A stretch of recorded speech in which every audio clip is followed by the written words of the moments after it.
You're listening to Side by Side with Kathy Wilson. Episode 24, Hickory, Party Crasher. Here it is, almost Christmas, and you still aren't wearing snow boots. Before you know it, the white stuff will be past your ass and you will still be wearing your sandals. Ralph was on one of his favorite soapboxes, and he was in full diatribe mode again. They aren't sandals, they're friggin' sneakers. My shoes do not look like sandals. The least you can do is use the correct terminology. It doesn't matter what I call them. Those are not meant to be worn during the winter. You need proper snow boots.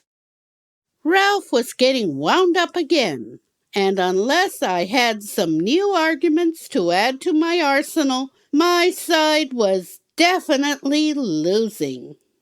I'll take you to the Penn Center and we'll buy you a new pair of boots this morning. Blast the man! If he went with me, I would end up with boots that would suit old Granny. Worse yet, he would learn why I hate shopping for shoes. This was an avenue I didn't want to approach, especially with Ralph. Okay, Ralph, I planned on returning my audiobooks to the library this afternoon. There's a boot shop uptown. I'll stop in there and buy a pair of boots. It's on my way to the terminal. Ralph seemed partly mollified. I had to accept the fact. Buying new boots was unavoidable, and I would have to resign myself to the task. Fine then, but don't get yourself a cheap pair. Get something that will last more than one winter. You might have to spend $20 for a good pair of boots. I'll be sure to find something of quality. It was plain to see Ralph hadn't shopped for boots since World War II ended. But his heart was in the right place. Maybe I should just buy a pair of snowshoes. Sure, use them for tennis rackets in the summer.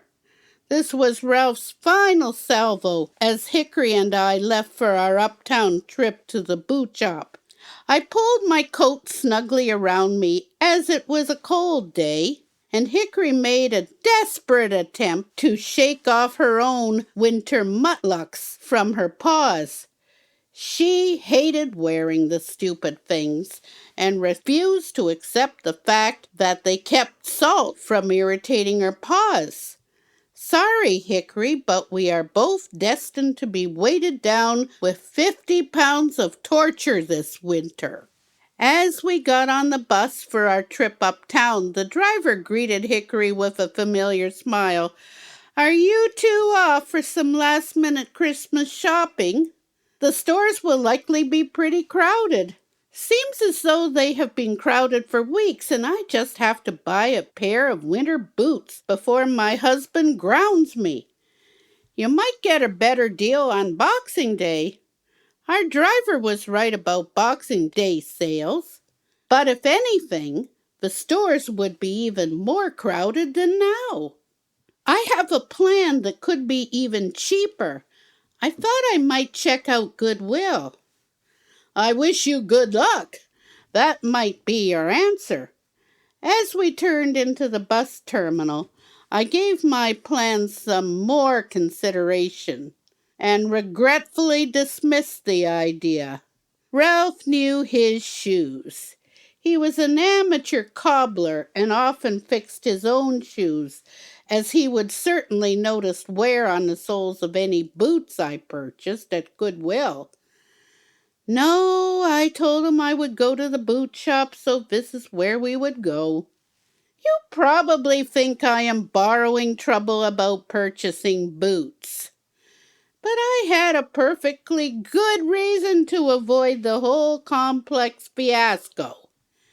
It can easily be summed up in one word. Hickory. It all started back at the Lions Foundation when I first met Hickory. Everyone who meets her is captured by her eager but mischievous personality. She captured my heart during the first week, but Hickory had serious reservations. She detested my cowboy boots. When I wore them, she made her disgust so obvious that our trainer Greg asked me not to wear them when we were working together. Of course I complied. Hickory was far more important than a pair of cowboy boots. Greg suggested that they were probably too noisy for her delicate ears. Okay, scrap the boots. Honestly, you would think they came complete with spurs. As time passed, I wore my sneakers and needed to purchase new shoes. I would try on the shoes and ask Hickory to take me forward around the store. It wasn't long before she stopped and plopped her butt down. That was as far as she was going to go with that pair of shoes. The salesperson wanted to know if his shoes were too tight, and I explained that Hickory didn't like them. We finally found a pair that my dog would tolerate, but believe me, buying shoes was not a fun thing to do. As we entered the boot shop, Hickory wagged her tail with enthusiasm. I just knew that diabolical mind was plotting a new improved version of putting one over on Crazy Cat. We had chosen a good time for our visit because the store seemed fairly empty of customers. This was all to the good. Perhaps I would be able to find a pair of winter boots quickly and then leave. I should be so lucky. A saleswoman approached and asked if she could help us.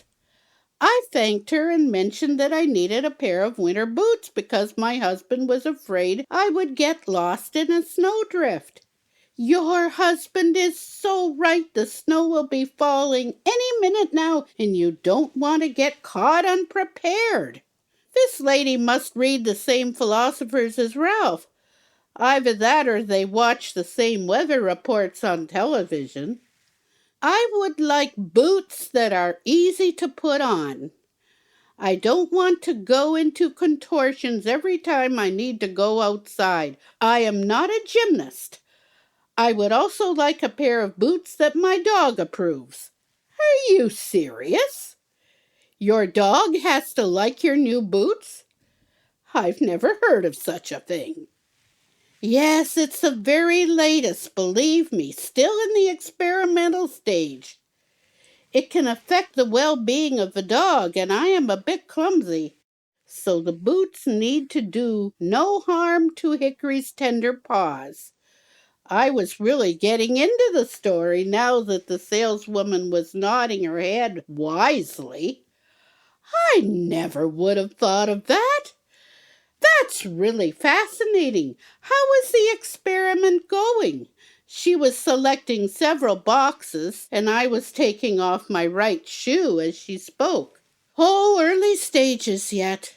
Hickory was eyeing the boot boxes, and I wondered what would happen next.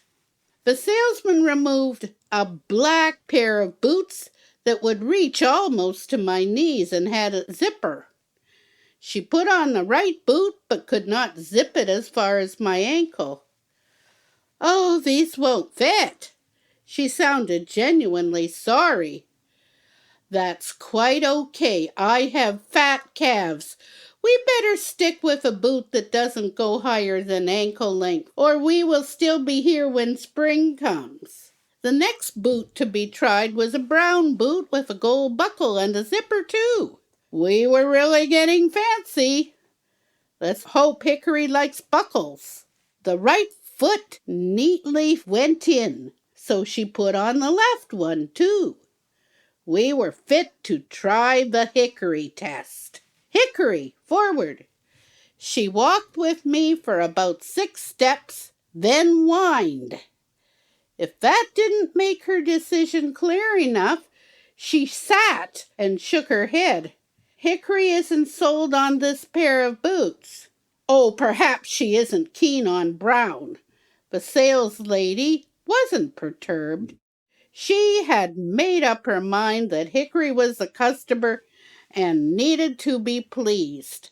We tried 3 more pairs, and that annoying brat said no to them all. Hickory gazed at the lady with a smile in her eyes. As far as I was concerned, my patience was exhausted, and I was going to buy the next pair of boots she put on my feet. I didn't care if they were red with silver bells on them. The saleslady looked thoughtful, then snapped her fingers. I have just the pair. Hickory, you will really like these. She left with all the rejected boxes and returned with a pair of boots that Mrs. Claus might have worn for bedroom slippers. They were covered with white fur, with cords around the tops. Each cord sported a fluffy white pom-pom at each end. Lord love a duck, but I was flabbergasted. What kind of boots are these? What do you think of these, Hickory? They are the same color as you are. It's a match. Hickory appeared pleased with the entire selection. You would almost think she was going to wear them herself. The saleslady put them on my feet and tied the pom-poms at the top. I felt like I was about 6 years old. Okay, now you and Hickory have to take them on a test drive. I stood up and Hickory walked with me across the store, turned, and then we walked back again. They're quite comfortable. And Hickory liked them too. I'm sure it was the color that made all the difference. I think that was a great success, don't you? Will you report this to the ones doing the experiments? Oh, certainly everyone will be so excited. I'll have to model the boots for them, and they will want pictures too.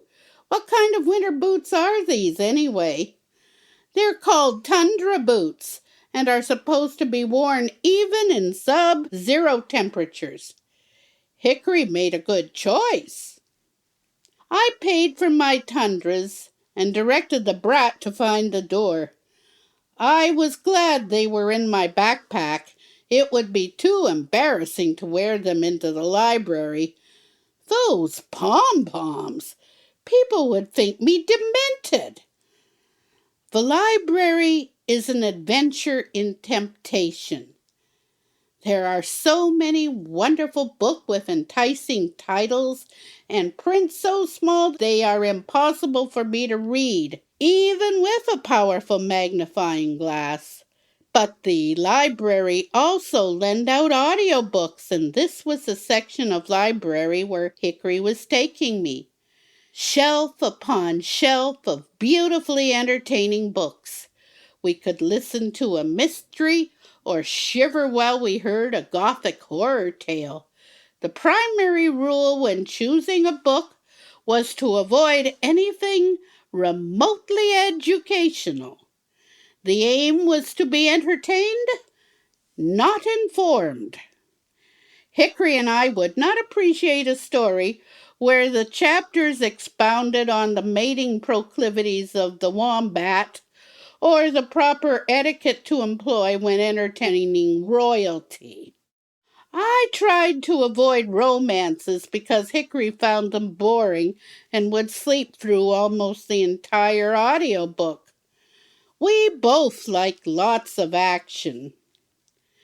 It didn't take me long to select a dozen audiobooks and to stack them one on top of the other.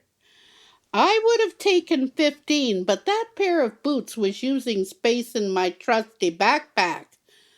I was certain that it would still hold a dozen. After checking out my reading materials and arranging them all in my backpack, we were on our way once more. Soon we would be catching the bus home, and I gave some serious thought to what Ralph would say when he saw my tundras. Maybe I should remove the pom-poms. He wouldn't reject the boots if the decorations weren't so obvious. If they had been on at half price, that would be even better. Trouble is, the price might be written somewhere on the box. Hence, my half price story would clue him into the fact that the bargain was no doubt fictitious. I didn't pay a lot of notice to the right turn that Hickory made because the boot situation had my full attention. But when she stopped at a set of stairs and a door opened wide at the top, I began to understand that things were not as they should be. Come in, there's plenty of room. You're just in time for Christmas dinner. There stood a gentleman at the door, doing his best to make me feel welcome, and I had absolutely no idea where Hickory had taken me. Oh, my gummy gumdrops, where are we, Hickory? I then turned my attention from Hickory to the man at the door. I am sorry, my dog was supposed to take me to the bus stop, but she brought me here. We'll just go on and catch our bus. No, come right in. We have lots of room and we are glad you are here. The insistent gentleman pulled me over to a long table and sat me on a chair. Here, let me take your backpack and your coat. You can't miss out on our Christmas dinner. Do you like the white meat or would a leg suit you better? Hickory looked at the man and confirmed that she liked it all. We'll be sure your dog gets some Christmas dinner too. I bet she would like lots of gravy on her dinner. There were several long tables, all set up with people seated and enjoying steaming plates of turkey and dressing. A man seated beside me explained that this was a Christmas dinner set up for the homeless and that I should just dig in because everything was real good and it was free. He introduced himself as Big John. I'm not sure how big he was, but he had a powerful voice. Oh, no, I'm not homeless. I shouldn't be eating your dinner. That don't matter. I'm not homeless either. I got a room at the Russell Hotel. You just eat your turkey. See, your dog knows that it's real good. I ate my dinner and the apple pie for dessert was delicious too. After our meal, someone played Christmas carols on the piano, and my heart was full of song along with Big John and the rest. We were wrapped in the warmth and goodwill of those kind people. I forgot about my problem boots and about getting home late. Nothing could fill me with as much comfort as the people who served Christmas dinner on that chilly Christmas Eve. Perhaps that cozy but frayed old coat of mine gave the impression that I really was a hungry street person, but it was the warmest coat I possessed. It was made in Winnipeg, after all. Hickory put a polish on her bowl because she really was hungry. Her dinner was more than an hour late. The gentleman who invited me for dinner brought me my backpack and coat. Then I was getting ready to leave. I thanked him for the wonderful evening, and he thanked me for accepting their invitation to stay. When you came in, you brought the sunshine. Hickory and I tried to sneak in the patio door once we reached home. It was well past 7, and Ralph was as mad as a spitting cat. Where in hell were you this time? I suppose you got lost. Did you get on the wrong bus and end up in Toronto? Who was supposed to cook the damn Christmas turkey if you didn't get home? I was going to call the hospitals or the police. Where were you? I decided that I owed him some sort of explanation, so I told him about eating the dinner, singing carols, and all the people who were there and didn't have a home. I mentioned that they had given Hickory a turkey dinner too. Yeah, that's no doubt why she took you there in the first place. She was probably smelling the meal for blocks. You need to pay attention to where she is taking you. She could choose the wrong bus and go anywhere. Did you ever think of that?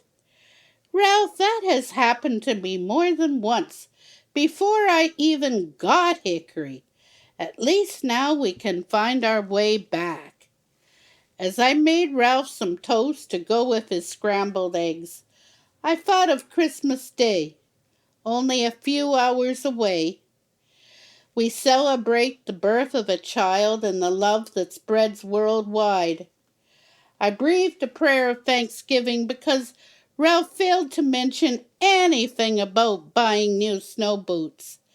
Now that is truly something to be thankful for. How long that would last was anybody's guess, because flakes of glittering snow had quickly covered the walkway to our door. He is bound to spot the new boots the first time I have to wear them.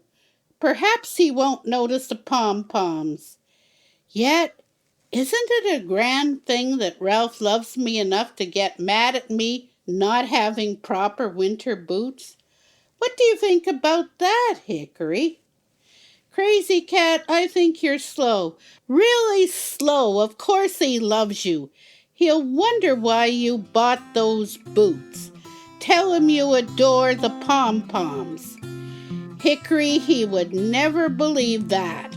Sure he would. Hickory yawned. It had been a long day.